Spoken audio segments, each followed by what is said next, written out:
Nous sommes ici devant le dolmen de la Devèze Sud, qui est à mon avis tout à fait représentatif des dolmens du Quercy.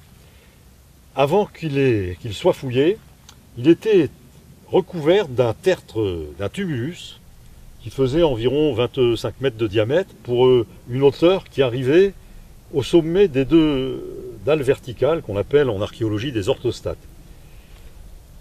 Anciennement, c'est-à-dire il y a au moins 40 ans, j'ai fouillé l'intérieur du caveau qui était détruit, un peu pour me faire la main quand j'étais assez jeune, et je faisais ça avec l'autorisation évidemment du service de l'archéologie.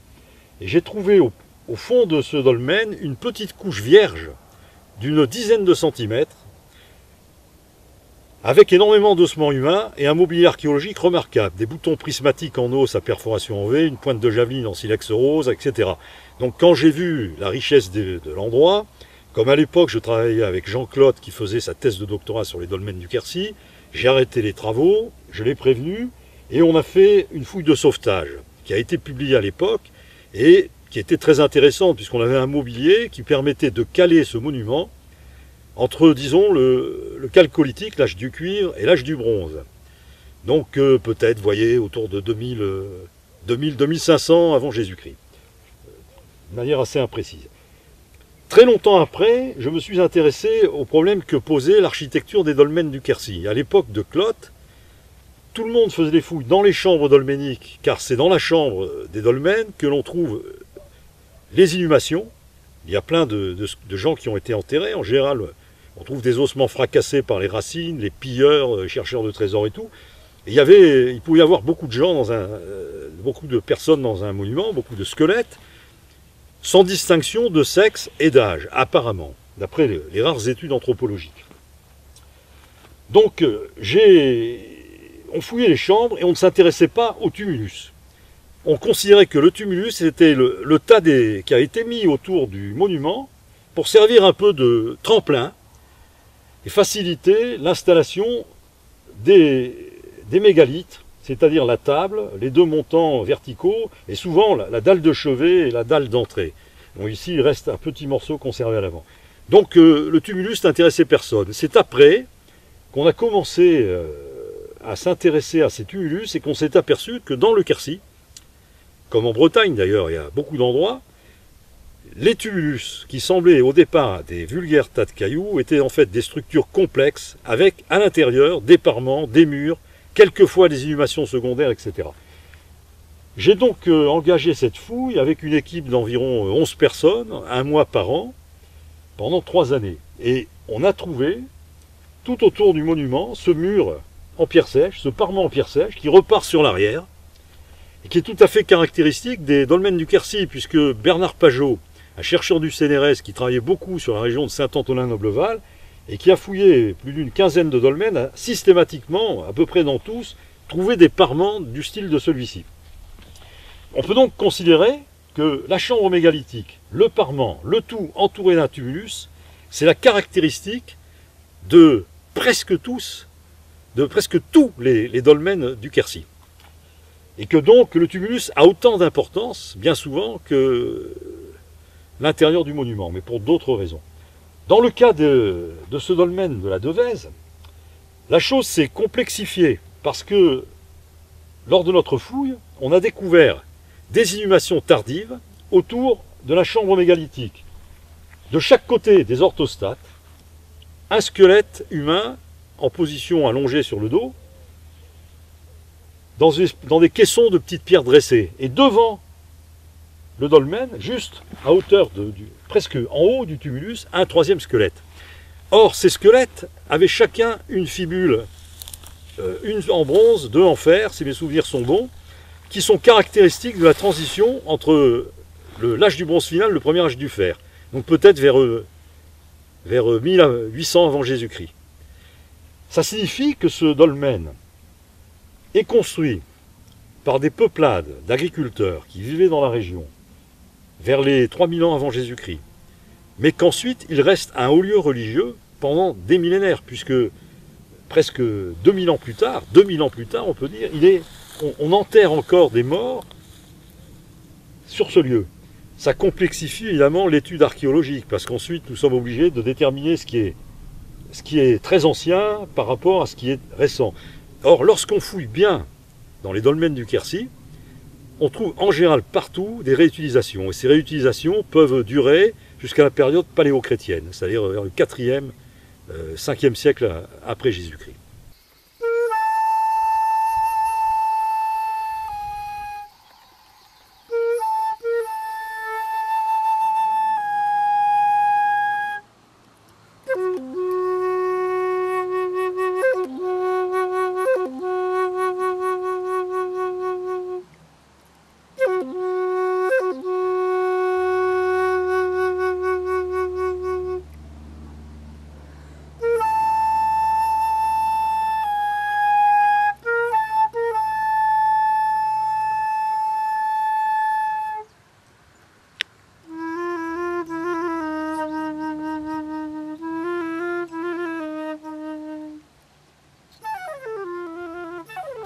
Après le petit dolmen de l'Adevesse Sud, passionnant par sa richesse archéologique, on voit maintenant un autre dolmen qui est le dolmen dit du Mas de Jean Blanc, toujours sur la commune de Marcillac-sur-Célé, qui lui est spectaculaire puisqu'il y a une très belle table, avec 2 montants encore pris dans un reste de tumulus. Alors ça c'est le type de monument classique, un peu image d'Épinal, qui n'est qu'un squelette de dolmen que l'on voit dans tout le Quercy.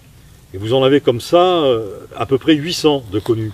Plus ou moins gros, plus ou moins en bon état, plus ou moins détruits par les labours, les fouilleurs clandestins. C'est donc le moment non de parler de la tombe elle-même, puisqu'on ne sait pas grand-chose de celle-ci, mais des gens qui ont construit ce type de monument.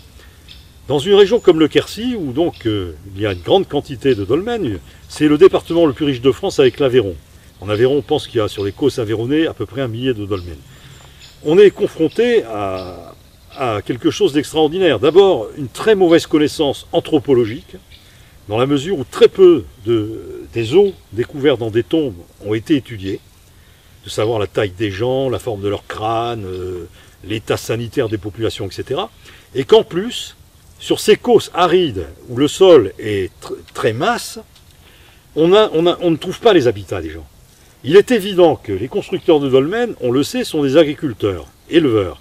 On trouve dans certaines tombes des restes de bovidés ou des restes d'ovicapridés, c'est-à-dire chèvres ou moutons. On ne peut pas distinguer l'un de l'autre au niveau des os. Donc ces gens sont éleveurs, ils sont en même temps agriculteurs, ils cultivent des formes de blé primitives, etc., qu'ils devaient cultiver dans les dolines du Causse, et ils devaient vraisemblablement habiter assez près, peut-être même autour des dolmens. Le problème, c'est qu'à l'heure actuelle, après des millénaires d'érosion, d'agriculture, d'utilisation du terrain, ici nous sommes dans un endroit où si on creuse, on a le calcaire, la plaque calcaire est à 20 cm de profondeur. Donc imaginez que s'il y avait un village dans le coin, il n'en reste plus trace. Donc c'est un problème de compréhension du mode de vie quotidien des gens, ça on n'a pas les éléments pour le savoir.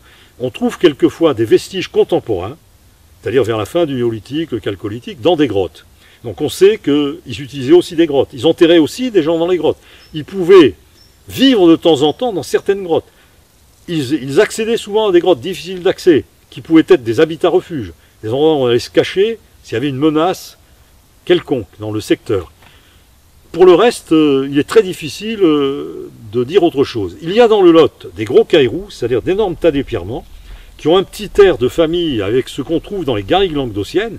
Or, dans les garrigues languedociennes, en fouillant des tas d'éperlements gigantesques, on a trouvé des cabanes préhistoriques avec un mobilier caractéristique du chalcolithique, donc contemporain du Lot. On peut donc s'imaginer que ces gens du chalcolithique, des garrigues languedociennes, qui fabriquaient les premiers objets en cuivre, la première métallurgie du cuivre du sud de la France, ont pu influencer les constructeurs de dolmens en Quercy, puisqu'on trouve en Quercy des objets en cuivre, des poignards en cuivre par exemple, qui viennent de cette civilisation dite de Fontbouisse. Donc vous voyez, il y a des influences. Simplement dans le Lot, pour l'instant, personne n'a fait de trou dans un grand caillou pour voir ce qu'il y avait à l'intérieur. Et ça n'intéresse pas trop, disons, les services administratifs de l'archéologie, ce qui fait que la personne qui voudrait faire ça, de toute façon, ne sera pas subventionnée. Il faut trouver vraiment un passionné, et encore, il risque d'être accusé de faire des fouilles clandestines s'il n'a pas l'autorisation. Voilà donc ce qu'on peut dire globalement des gens constructeurs de dolmens. Alors, cette densité de dolmens, c'est pas signifiant sur la densité démographique. On ne sait pas quand on construit les premiers dolmens en Quercy, on les construit tardivement par rapport aux premiers dolmens bretons. On les construit au moins 2000 ans plus tard que les dolmens bretons. Mais ce sont des dolmens ici d'influence atlantique, puisqu'ils sont orientés en général soleil levant, comme les dolmens de la région atlantique. L'orientation des dolmens du Midi est différente. Donc vous voyez des tas d'éléments communs qui se recoupent, et simplement quand construit-on les premiers dolmens du Quercy? Quand arrête-t-on d'en construire? On en a 800. C'est beaucoup et peu. C'est peu si vous considérez que vraisemblablement il y a au moins 1000 ans de mégalithisme en Quercy. Et que donc, à une époque où la mortalité était très forte, vraisemblablement on n'enterrait pas tout le monde dans les dolmens. Ça devait quand même être des tombes réservées à une espèce d'élite sociale. C'est la seule explication possible, sans ça il y en aurait partout. Et les autres personnes, plus modestes, étaient peut-être enterrées dans des tombes sommaires, autour des villages qui ne se sont pas conservés.